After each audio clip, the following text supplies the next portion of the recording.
Hello दोस्तों, आप लोग कैसे हैं? कमेंट करके ज़रूर बताना। हम तो ठीक है। देखो, हम अपने घर जा रहे हैं, मतलब अपने नैहर से अब जा रहे हैं अपने ससुराल।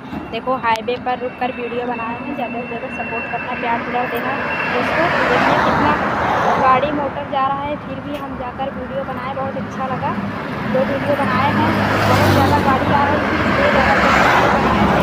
तो कितना ट्रक व्रक चल रहा है ना, इसलिए डर लग रहा है। बच्चे भी लिए हैं साथ में, इसलिए 2 ही वीडियो बनाए हैं। जो बनाए हैं अच्छा बनाए हैं। आप लोग सपोर्ट करना, ज़्यादा से ज़्यादा प्यार दुलार देना।